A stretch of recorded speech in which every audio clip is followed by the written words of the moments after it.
Tonight on Cronkite News, the Diamondbacks are pushing to secure the final wild card spot as the season winds down.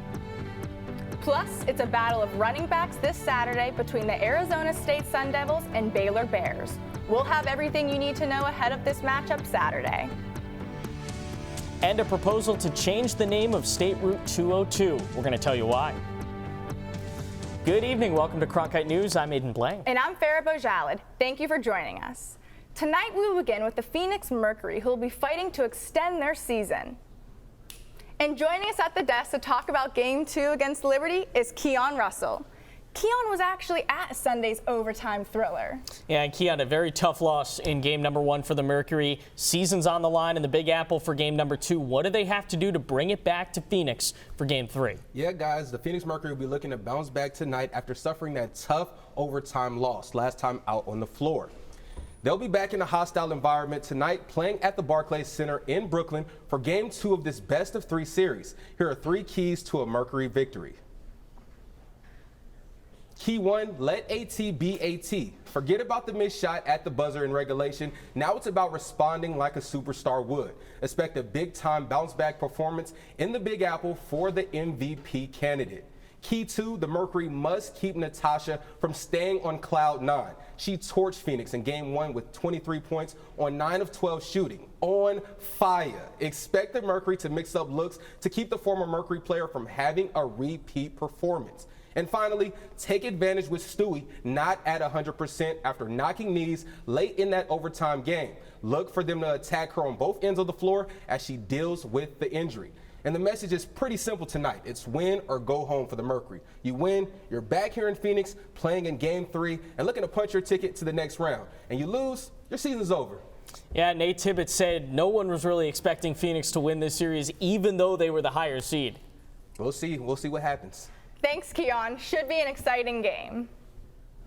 And while the WNBA playoffs march on, the playoff hopeful Diamondbacks are looking to make their final push of the season as they look to secure the last wild card spot in the National League.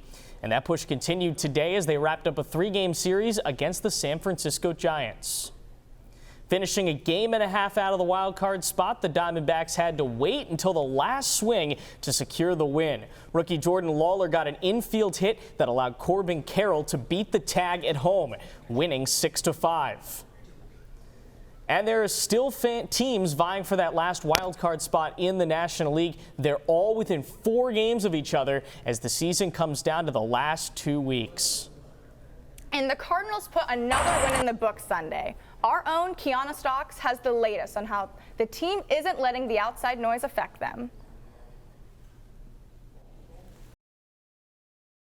The Arizona Cardinals head into their first NFC West Division game on Sunday against the San Francisco 49ers, where both teams are starting the season off at 2-0. Cardinals offensive line Yalda Frodolt says that the team is going to play just the way that they have, one game at a time. The focus is the Niners. That's the only focus. It's really hard to play there. That's a really good and quality team with a lot of good quality players. So that's the focus. Thursday night is not the focus. Sunday is. Making sure that our focus is where it needs to be.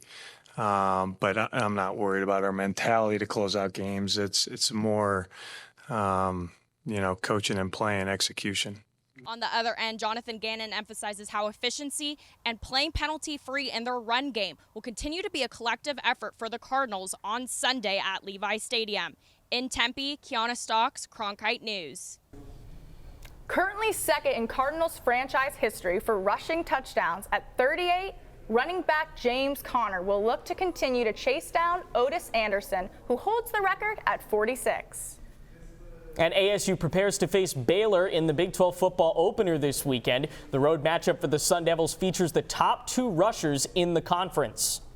Despite battling injuries, ASU's Raleek Brown has pushed up 292 yards so far this season, second only to Baylor's Bryson Washington. Brown has done it on 31 fewer carries. In this conference test in Waco for the Sun Devils, head coach Kenny Dillingham knows this Baylor team is dangerous. This is a good football team. They're probably the hottest team in our conference last year and last season. I don't even know if we get into the Big 12 title game last year if they don't lose on a Hail Mary. in a game. I mean, they were one of the best teams in our league last year. They returned a lot of people, returned the starting quarterback, returned the coordinator. So we got to stay focused on one game at a time. Coming up next, a high school football player new to the state is already making waves. Yeah, that's right, Farah. And even though he's only a junior, colleges have come calling.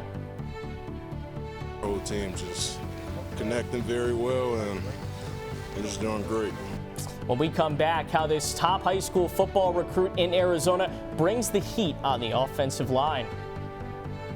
I'm Edward Demon in the Cronkite Weather Center. We're monitoring the chance for rain across the area. After the break, we'll tell you when and where you can expect that on Cronkite News.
This is where Cronkite can be creative. You meet so many new people who are on different communities, and when you do that, you're able to network not only, but also get to engage, talk to people, and make life friends. I think that definitely surprised me, the community that I would find, because I wasn't really expecting it. I was like, freedom. friendly. Nice. I'd say cozy. As a teacher, you just want to reach people. You want to make a difference. You want to help them. I have an opportunity to do something I never imagined I would be able to do. Go out and build the best biology class the world has ever seen. When you go into Dreamscape Learn, you put on a set of goggles and you can go anywhere. You can be anyone and do anything. The thing about Arizona State University is they're always thinking about what's next. We can create virtual reality experiences so that you can learn by exploring in a virtual world the way that scientists explore in the real world. And kids can feel that. All these emotions are what help the brain encode information. When I see a student come out of VR, the look on their face is nothing like I've ever seen when I finish a lecture. They look so happy to be there. In that moment, you know that you've reached them.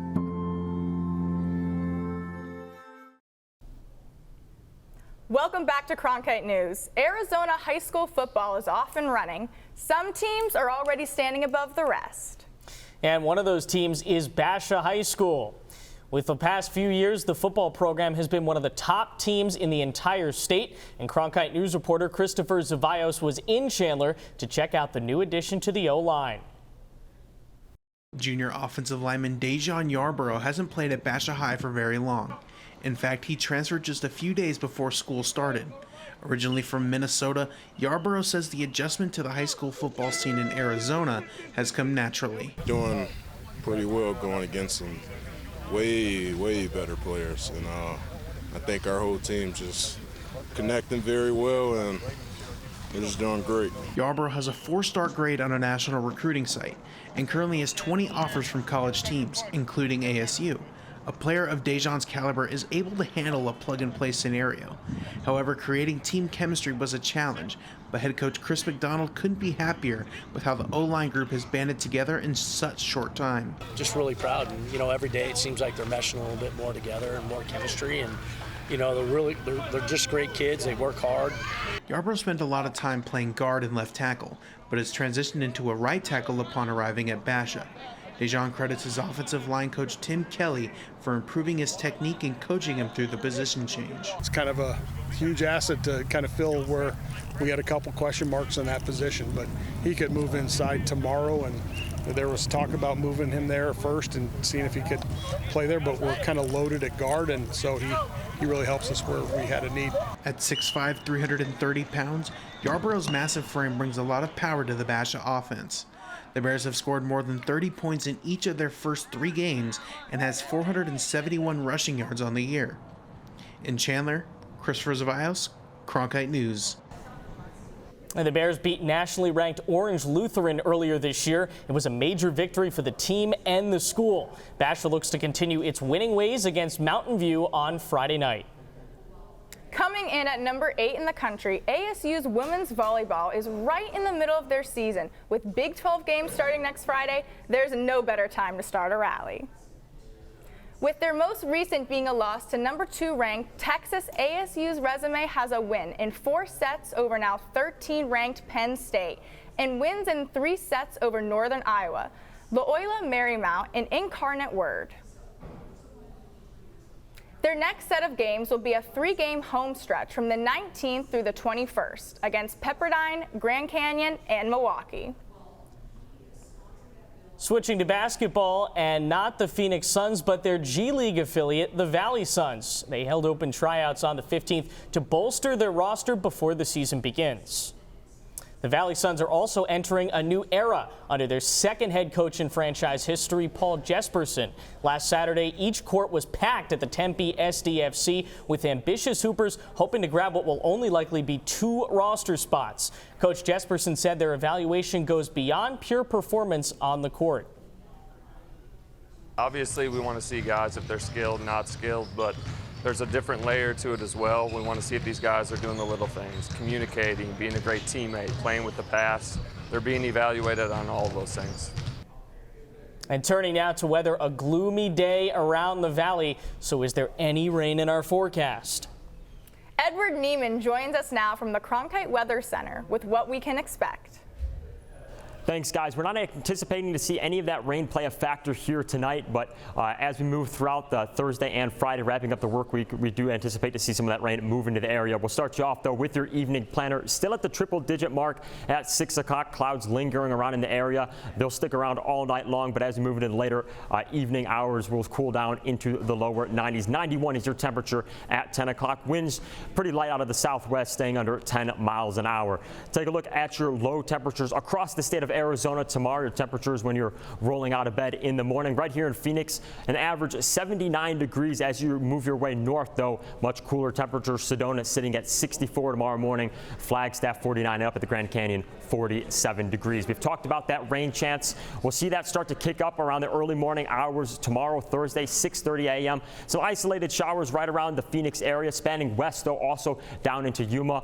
You may see some of those showers, but as we move throughout the day and Thursday, overnight into Friday, this is when the rain chances really start to pick up, spanning from the Phoenix area all the way out west towards Bullhead and even as eastward as White River. So expect to see some rain before it moves out eastward of the area, setting up for a dry weekend. Here's your 8-day forecast. 20% chance of rain both Thursday and Friday. A cooler weekend relative to what we've seen this past week. 100 degrees is your high on Saturday and 99 on Sunday, with lows right around the average for this time of year. That'll do it from the Weather Center. I'm Edward Neiman. And thanks, Edward. Coming up next, a look at the top news headlines across the state, including healthcare funding for low-income communities that will be on the next ballot. Millions of dollars would be at stake in a special election. When we come back, we'll dive deeper into the proposition and what it could mean for the next tax season.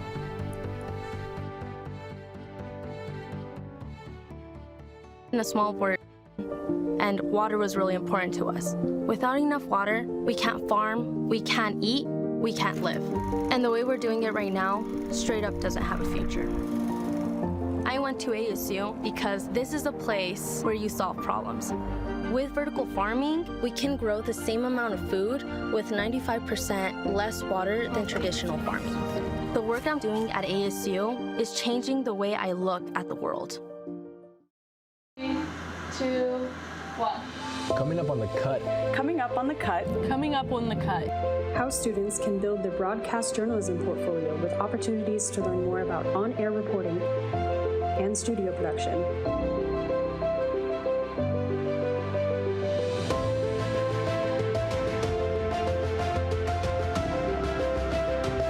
Be sure to follow us on Instagram at @thecut_network and on X at @CutASU. The scientists and engineers that support the next mission to Mars could be in this class. Getting a degree at ASU is a journey that can take you anywhere. Into a world of groundbreaking technology and renowned award-winning faculty. Professors who help you to impact the world.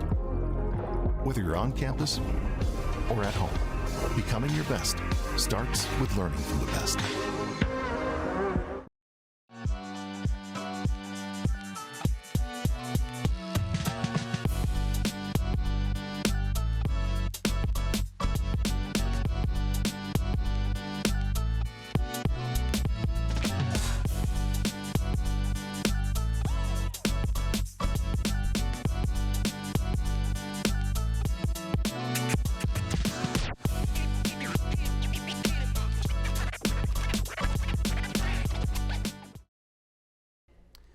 Welcome back to Cronkite News. I'm Andy Romick with a look at today's news headlines. We begin tonight with an upcoming Arizona ballot measure. Voters will decide whether to increase taxes for emergency and behavioral health care services in Maricopa County's only public teaching hospital. Cronkite News reporter Macy Markham joins us now, live from the newsroom. That's right. Valleywise Health in Maricopa County has been providing care to residents for more than 100 years. The building itself is decades old, and Arizona Public Health Association Executive Director Will Humble says it shows. It's over 50 years old where they're getting that inpatient psychiatric care. It's not a therapeutic environment.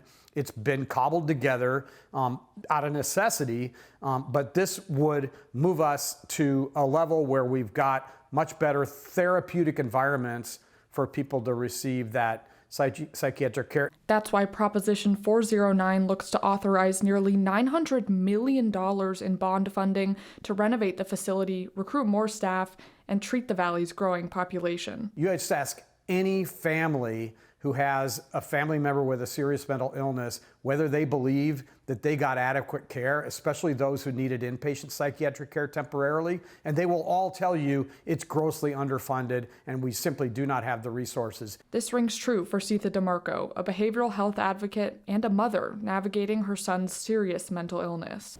It's been over 4 years since we've been able to access treatment for something he was diagnosed with a decade ago.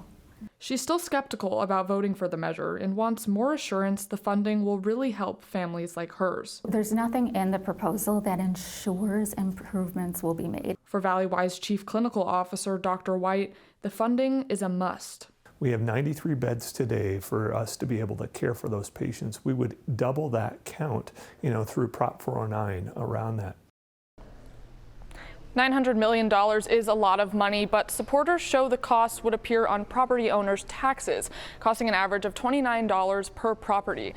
This special election is mail-in ballot voting only. If you are registered to vote in Maricopa County, keep an eye out because early ballots will be mailed out on October 8th. Election day is November 4th. In the newsroom, Macy Markham, Cronkite News. In less than a month, the number of measles cases in Arizona has quadrupled, according to the Arizona Department of Health Services. The outbreak began in rural areas of northern Arizona, with case numbers climbing throughout Mojave County. In early August, one person tested positive for measles in the small town of Colorado City, but that number has grown to over 40 cases. Although the outbreak is primarily impacting northwestern Arizona, it is still the worst measles outbreak the state has seen in more than 2 decades. There are also concerns that the outbreak will spread across state lines, as Water Canyon High School, one of the schools affected by the outbreak, is less than a mile from the Utah border. Now to the latest on the death of Charlie Kirk. Arizona Senate President Warren Peterson has announced a proposal to change the name of Highway State Route 202 to honor Charlie Kirk. The proposal would officially rename State Route 202 to Charlie Kirk Memorial Loop 202. Peterson says he chose this piece of highway for its significance in Metro Phoenix. Charlie Kirk's organization, Turning Point, has its headquarters located in the city as well. This legislation will be considered during next session in January 2026. Meanwhile, prosecutors say they will seek the death penalty for suspect Tyler Robinson. Robinson appeared for the first time in the Utah County Jail yesterday.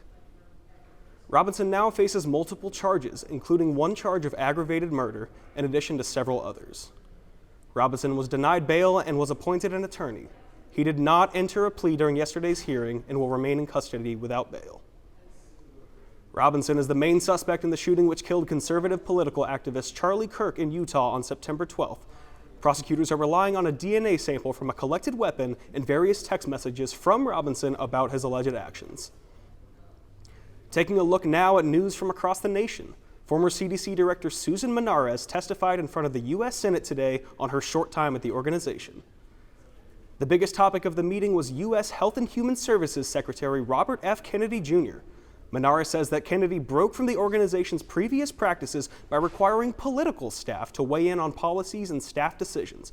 Menares was fired by Kennedy in August after they experienced differences in vaccine policy. She reiterated her feelings on these policies during the meeting.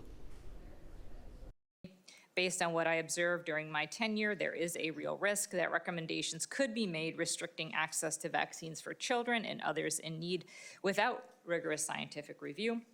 With no permanent CDC director in place, those recommendations could be adopted. Kennedy said earlier this month that he fired Menares because she admitted to lying as director. Menares disagreed with those claims during the hearing, saying she did have a conversation about trust with Kennedy, but says she did not admit to lying. The Federal Reserve cut interest rates by 1/4 point today, the first rate cut since December 2024. The Reserve was originally waiting to see the effects of President Donald Trump's tariffs, something that President Trump campaigned against. Federal Reserve Governor Stephen Miron was the only one to vote no on the cut. Miron, who was recommended to the reserve position by President Trump this month, says he wants to see a bigger rate drop. And President Trump stepped out in Windsor on the first day of his visit to the United Kingdom. President Trump was joined by King Charles and Queen Camilla. The president was welcomed by an inspection of troops, parades, and a flyby from the Royal Air Force. President Trump will go to the English countryside tomorrow to discuss technology partnerships with Prime Minister Keir Starmer and several CEOs. This visit faces backlash from anti-Trump protesters who gathered in central London today to object to the president's policies. Earlier, I said Charlie Kirk was killed on September 12th. However, he died on September 10th. And that's it for a look at tonight's news headlines. I'm Andy Romike. Now back to Aiden and Farah. Yeah, thanks, Andy. Coming up next, migration season is here for monarch butterflies. But the number of butterflies making their way south has decreased over the past 2 decades. When we come back, find out what conservationists are doing to keep monarchs from becoming endangered.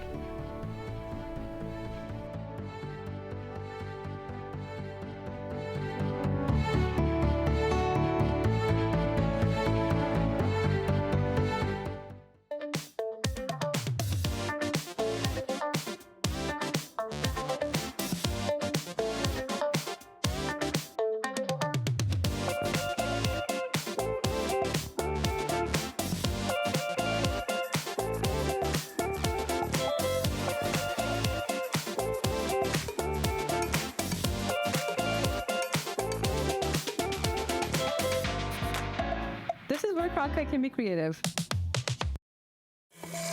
When I was younger, there were no engineers around me, so I had to become my own role model.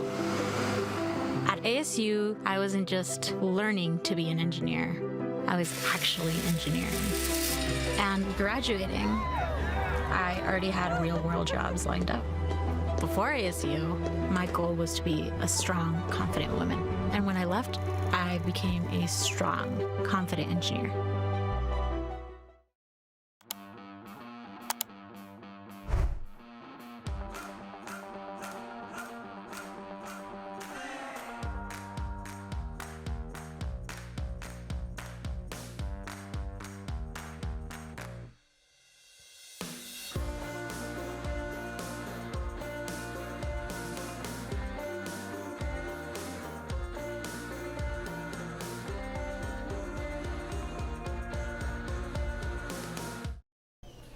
Hey, welcome back. You probably heard of Ben & Jerry's ice cream before, but the ice cream maker could soon be known just as Ben's because Jerry is calling it quits. That's right.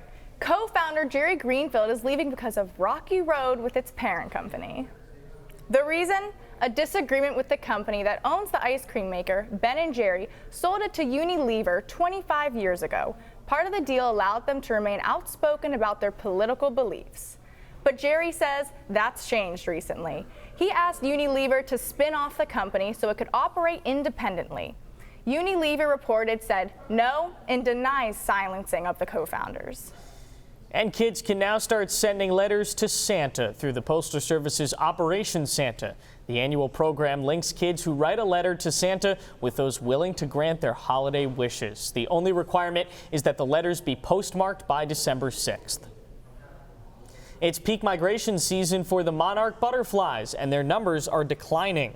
And one park in Tennessee is taking action to get monarchs off the endangered species list. Radnor Lake State Park in Nashville has restored a habitat for migrating monarch butterflies. Over 12 years, the park has used more than 150 acres of land to regrow native grasses and flowers. These plants are a vital food source for monarchs and many other insects in the area. Radnor Lake will also be hosting monarch hikes for the next week, where they will hand out seed packets to encourage monarchs to stop by plants in your home garden. That's it for tonight's edition of Cronkite News. I'm Aiden Blank. And I'm Farah Bojalid. Thank you for joining us.